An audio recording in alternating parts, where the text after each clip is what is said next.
welcome to another Song Lovers Online. Yes, how are you doing?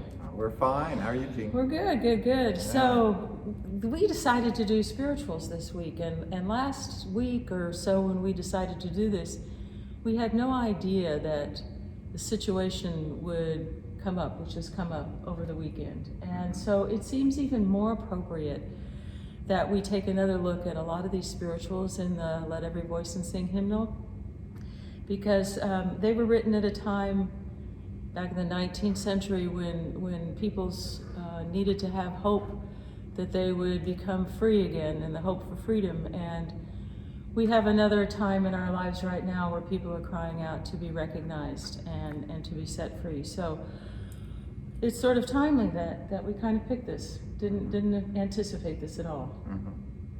And some might say, well, why in a time like this should we do spirituals? But I would say, why not do spirituals?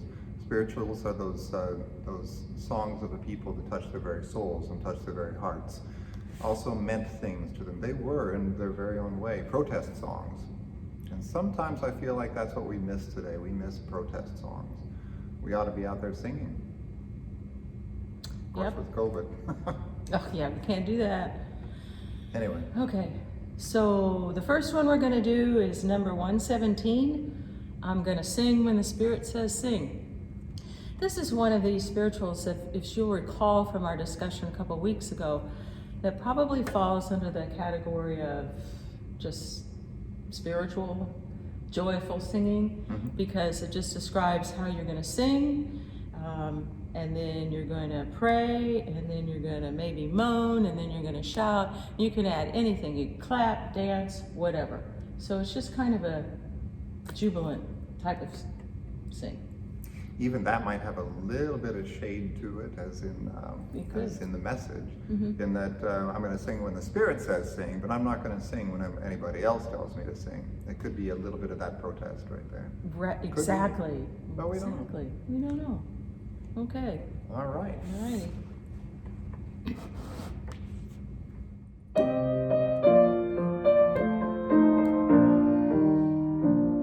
I'm gonna sing when the Spirit says sing. I'm gonna sing when the Spirit says sing. I'm gonna sing when the Spirit says sing. And obey the Spirit of the Lord. I'm gonna pray when the Spirit says pray. I'm gonna pray when the Spirit says pray.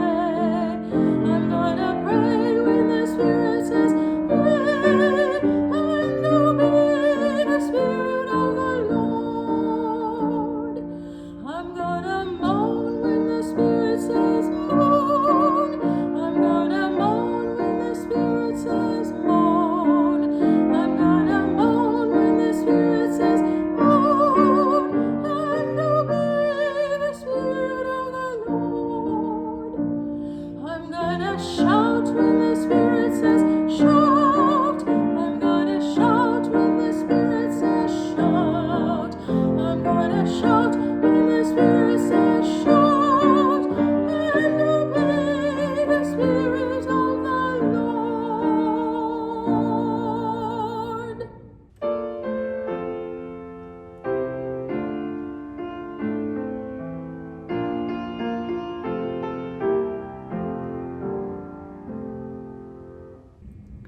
And we're going to go to number 18, Swing Low, Sweet Chariot. The origin of this one is actually unknown, but there's really two stories which have circulated, and who knows which one's true. One was that Sarah Hannah Shepherd, who was the mother of Ella Shepherd, who actually went on to sing in the Fisk Jubilee Singers. She was born on a Tennessee plantation, 1851. Her mother heard that her master intended to sell her to another plantation and separate her from her daughter. So Sarah was very depressed about this, and she headed to the Cumberland River. She was going to drown herself and drown her daughter. And according to the story, and I love this, she was stopped by an old mammy who told Sarah to let the chariot of the Lord swing low. And the old woman reached toward heaven. She pulled down an imaginary scroll, and she prophesied that Ella would one day stand before kings and queens. Sarah, the mother, listened. She went back to the plantation. She was indeed sold, and they were split up. She was taken to Mississippi. Ella eventually joined the Fisk Jubilee Singers, which was one of the very first African-American professional touring choirs. And she performed before royalty because they were such a sensation. She eventually reunited with her mother and brought her mother to live with her in Nashville. So that's one story, one possibility.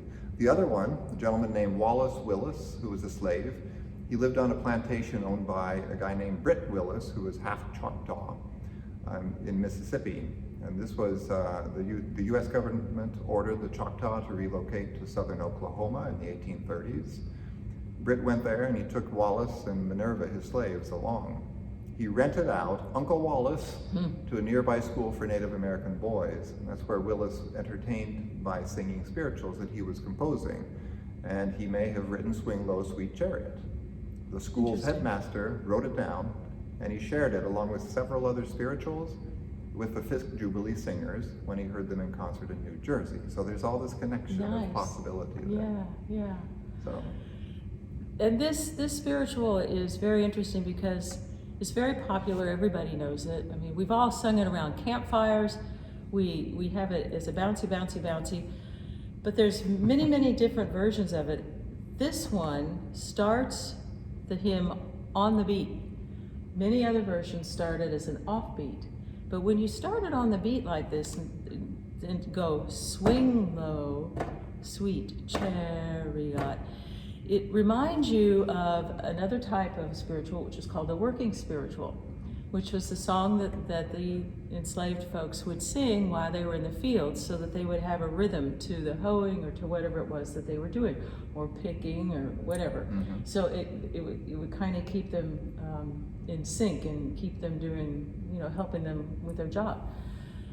The other thing about this is there's so many layers to this. This one is really interesting. Is if you'll recall, there are a lot of code words in here. In other words, the chariot is the Underground Railroad. And when it was swinging low, it meant it was coming down from the north, coming down to the south, ready to carry me home, which meant up north to freedom. And then the verse here, I look over Jordan. As you'll recall, the Jordan meant the Ohio River, which was the escape to the north. A band of angels coming after me, that would be the freedom people who were coming to help them across the river. There's all kinds of layers in this one. This is really, really interesting. Yeah. So we're going to do it with a good moderate tempo, not the upbeat tempo, which you often hear. This one, I think, needs a certain amount of heaviness to it. Yes, I do. I agree. And we're going to do 3 verses, 1, 2, and 4. 1, 2, and 4.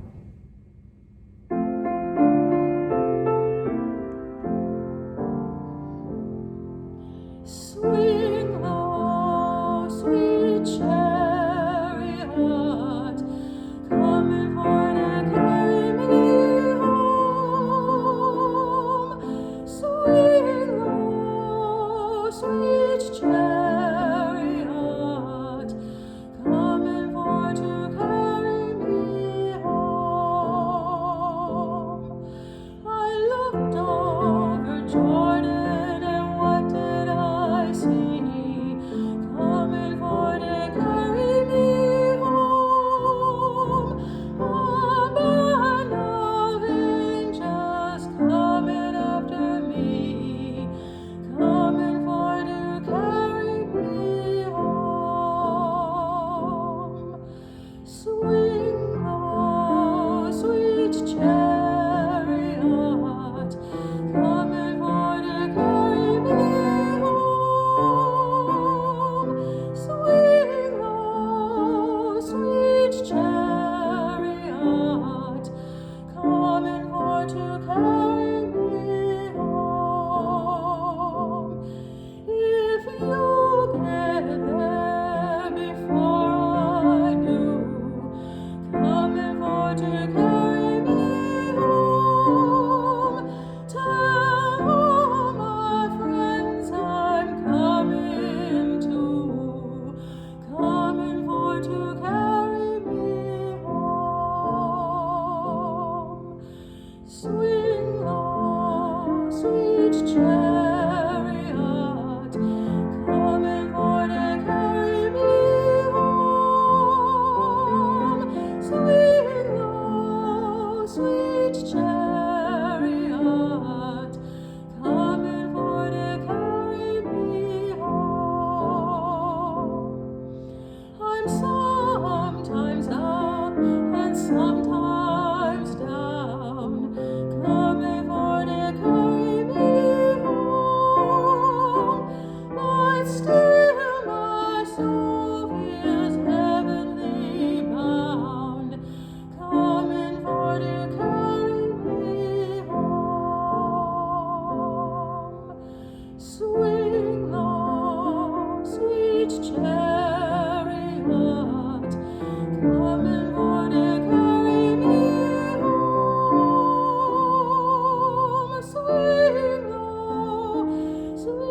Okay, next one up is Steal Away, hymn number 103. This is another spiritual which has some underlying messages to it. Steal away meaning I'm going to get ready to leave and go north. Steal away to Jesus, steal away home. I don't have long to stay here. I'm getting out of Dodge, basically. So there's all kinds of different nuances in this. This hymn was also, or song was also possibly written by Willis, the guy that we just talked about. Yeah. And as I was just said, a former slave by the name of Grandma Betsy Bradford says that steal away to Jesus always meant to go up north to the promised land. And another one, Nat Turner, said steal away was a call to get the conspirators together. So God's judgment speaks to the trembling sinner through the mystery and fear of the wind, thunder, and lightning. So another one that has a lot of layers of stuff. And I wonder about, my Lord calls me by the thunder. So we know the images, the power of God doing these things. But what could the thunder have meant to somebody? Green trees are bending. Could that have been someplace where there are willows or something? Yes, where the willows had bent to show them the trail. The poor sinner stands a trembling because that's where we're going to meet. Tombstones are bursting. I wonder what that means. That I don't know. And it always follows up with a trumpet sounds within my soul. So what is that sound that they were looking for that called them all together? That's interesting. Yeah. Are we doing all 4 verses? What do you like? 3, 1, 2, and 4. That sounds good. Okay. And I think that the tradition is with this one that the refrain is done slow, and then when we get to the verses, we just move through them. I don't think I've ever heard it not done that way. Right, and this is another one where in the old tradition that the refrain would have been done by everybody, and then one single person, the song leader, would have done the verses. Right. In this version, there's going to be one person doing it. Jean does it all.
My Lord, come.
And our last song for today comes from the social justice section of Leave Us, which is, I think, fitting and appropriate. It's called "Oh Freedom." It was written after the Civil War by an African American, we don't know who, and it was considered a freedom song, or another translation of freedom song is a protest song, which, like I said earlier, I think we need some of now. This was made popular by the singer Odetta, and that was during the Civil Rights Movement, and also by Joan Baez during the 1963 March on Washington. She first recorded it in 1958. Did she really? Yes. Well, she sang it in 1963. She certainly did. Because the ones in Leave Us are copyrighted, we couldn't copy that one. Right. So the version that you have is a little different, but it's even going to be more different than what I'm doing because we kind of liked the Joan Baez version better. Which is the same version that Odetta did, although Odetta sang it an octave lower. That beautiful rich Don't voice think I of could hers. do that. So, in the spirit of protest and social justice. So we'll do verses 1, 2, 3, and 5.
Thank you for joining us again for this.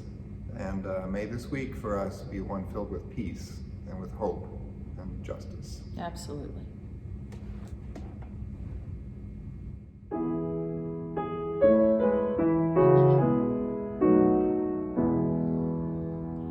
God be with you till we meet again. By the council's guide uphold you, with a shepherd's care enfold you. God be with you till we meet again. Peace. Peace.